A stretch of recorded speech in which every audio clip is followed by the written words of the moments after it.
Man, getting ready for the finals. I know there's still another step to go, but what's the feeling like for you right now ahead of this big moment? We're feeling confident. Yeah, I just can't wait to punch a Canadian in the face, man. We're looking forward to that. Olivier Aubin-Mercier, of course, will be the opponent. He's been perfect in the PFL. What do you think about the matchup?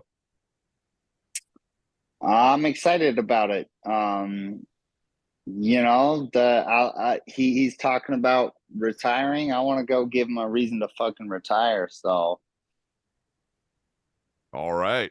Well yeah. said. Said a man a few words, but they're the right ones to say, man. Strong stuff. All right, listen, we're going to turn it over to the media now. They're lined up. Guys, if you have a question for Clay Collard, make sure you got your hand raised, and we will try to get to it as best we can. We'll turn it over now to Tani to get to the media questions.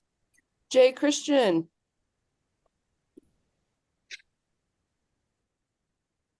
Hello. Can y'all hear me? Yes, sir.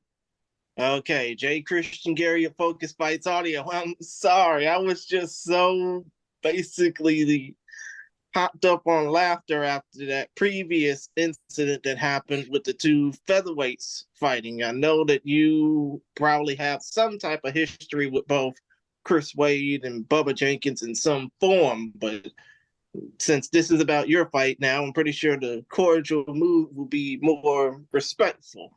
But still, though, I got a couple questions to ask.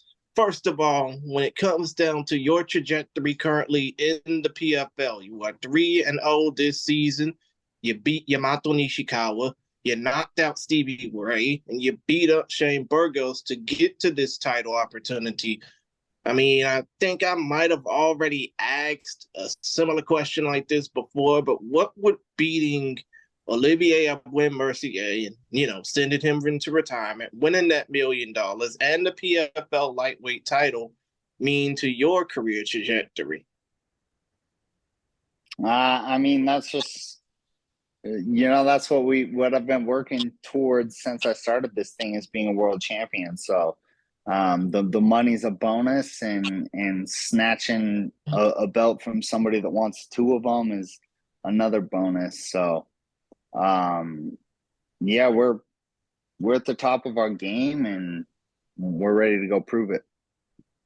Understood.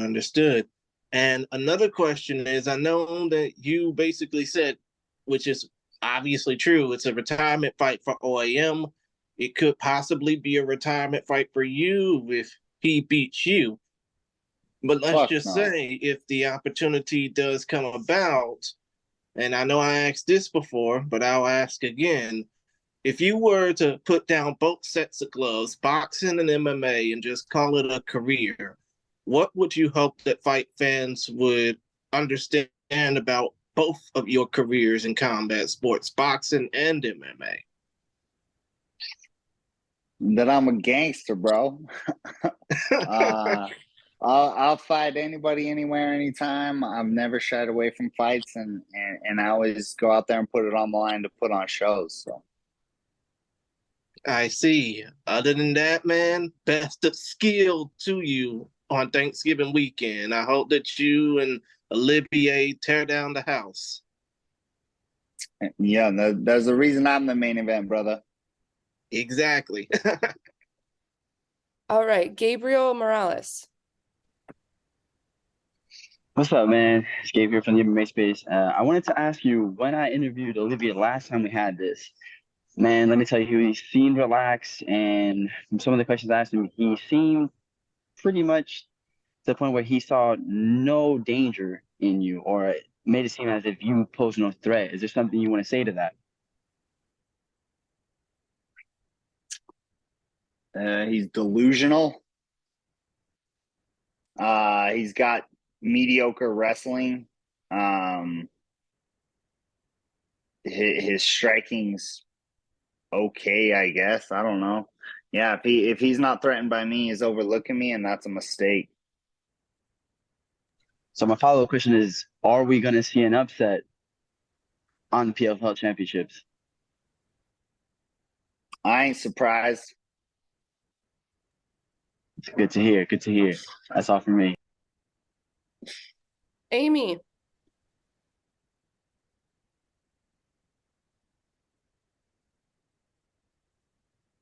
All right, we'll come back to Amy. Ben. Hey, what's going on, Clay? Now, we can't look too far ahead without briefly looking back. When you watch that fight with Shane Burgos, what are some of the big takeaways and potential areas of improvement that you look back on? I think I would have finished him in the second round if I hadn't hurt myself.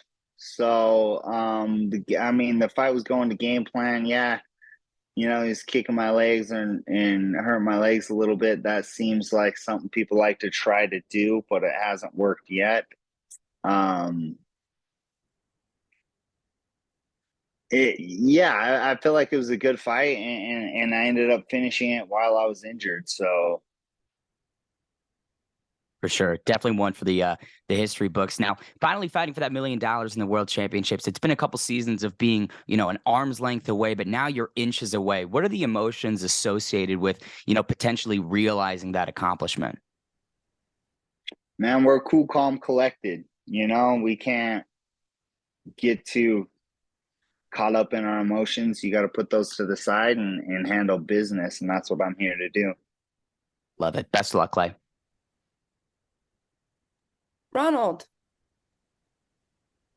This is Ronald D. Smith. Clay, all the way back when you first came to PFL, you've always claimed that you are the best in the world. And now fast forward, you're in the main event for the title. In those emotions, what would it mean for you to solidify yourself as that? And when feeling that you will claim to be that person that you always thought you were? Well, I guess I'll tell you after that belt's around my waist how it feels, because right now I don't know. Fair enough. And during that time, then, when the fight does come, how do you feel when you step in the cage? When you look at your opponent, what feelings do you have when you face off against him?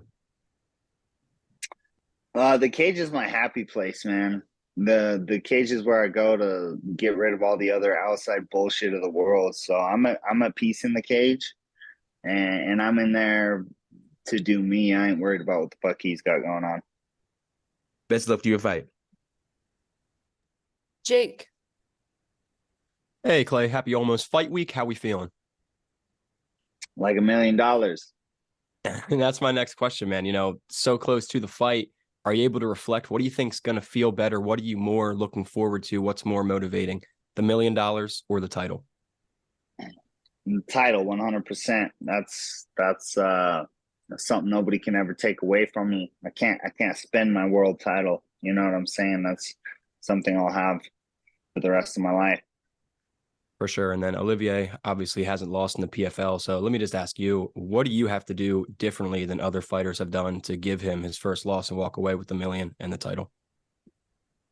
I just got to be me, man. I've been calling it since the beginning of the year. It was going to be me and him in the finals. I've got my eye on him. I've got him figured out, and I think I'm the man to beat him. So I just got to go in there, and I just got to be me. Best of luck. Best of skill. Sean. Hey, Sean Murphy here. First and foremost, that fight between you and Shane Burgos, that was a barn burner. You've had a great year so far. Let's cap it off with a monumental moment, retiring Olivier. Once you do that $1 million, what's the first thing you're going to get and why you're going to get it? I'm going to buy a house because my house is too small for me and all my damn kids. That's good to hear. That's good to hear. Success and nothing less. Best of luck. You are the main event for a reason. Damn right, bud. Damn right. Andrew. Hello, Mr. Collard. My question for you is, I know you have all the Mortal Kombat tattoos. I'm curious to know, have you played the most recent Mortal Kombat 1 video game? So sadly, I've not. I've kind of been focusing on training, and I want to get a new console first. I'm still rocking the PS4, so as soon as I get a new console, I think we get the game, and then we handle business. Beating the campaign and maybe getting online, beating some kids up. I got to ask, what is your history with the game? It's obviously very important to you because you have tattoos of Raiden on you, and so yeah, what is it about the game that connects with you so much? That's my childhood, man. That's my family. Those are, growing up playing those games, watching the movies, playing Mortal Kombat on the trampoline and beating each other up. And yeah, it's family to me. Great. Thank you, sir. WBGR TV. Hello, WBGR TV here, Koi. My question is, you mentioned your training. How's that been going? How's your training camp? I mean, we had to work around a few things for a little while, but we're healthy now. We're feeling good, and I'm in great shape. I feel like when one thing is kind of put on the side, other things get better. So I've improved in other aspects of my game where, working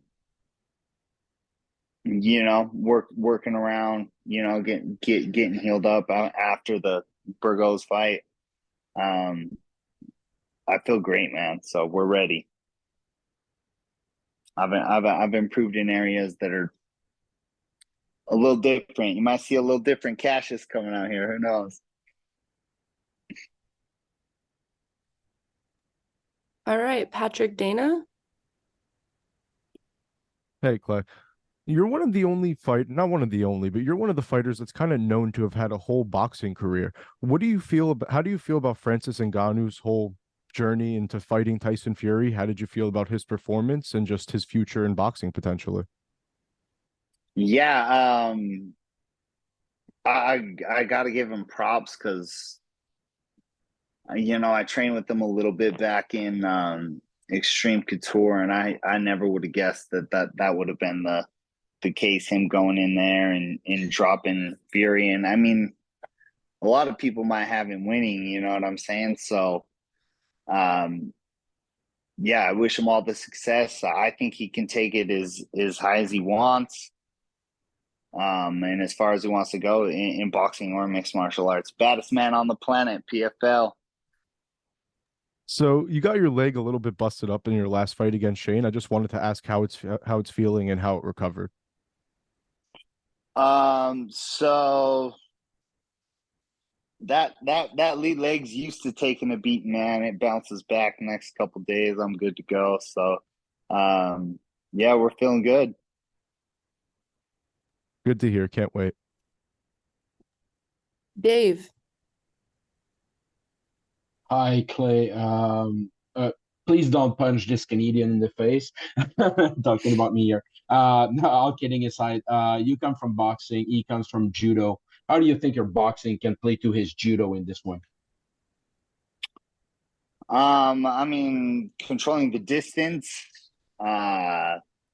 With the striking, you got to get close enough and grab me to be able to use your judo. And to get close enough to me, you're going to have to get past my hands, which are dangerous. Thank you. Marty. Hey, Clay. Earlier on this year, in an interview with Combat Media UK, you mentioned that you remember when you were a young pro, you were asking who's the toughest fighter in Utah, which was where you lived at the time, and then you went after that guy, and you've been doing that your whole career. Obviously, it seems now, Olivier is probably the toughest fight for you in lightweight. Seeing as you're used to that, is there anything that you are doing differently to prepare for this one, or is it just another day in the office for you? Yeah, it's just another day, I might be throwing in a couple extra workouts a day just because, you have that fire and that motivation, it being a title fight, it being a dangerous opponent. So we've been grinding, man, and we're ready to shine. Okay, and the last one from me, you alluded to just in a couple of questions back that there might have been a niggle or so in your camp. Would you give yourself a better chance now, obviously, if you've had to change things around, or would you have preferred not to have had the niggles and maybe focused on what you were originally best at in those skills in that sense? I think life is about overcoming adversity and shining regardless, you know, working through tough times and hard times, and when things aren't going your way, you can stack all those fucking chips up against me and I'm still gonna show up, and that's what I've done, and I wouldn't have any other way. So Love that. All the best, my brother. All right. Any more questions for Clay before we let him go? Speak now, or forever hold your peace. All right. Looks like we're seeing none. Clay, appreciate the time. Thank you for joining us. Sorry we missed you a couple weeks ago, but thank you for rescheduling and fitting us in.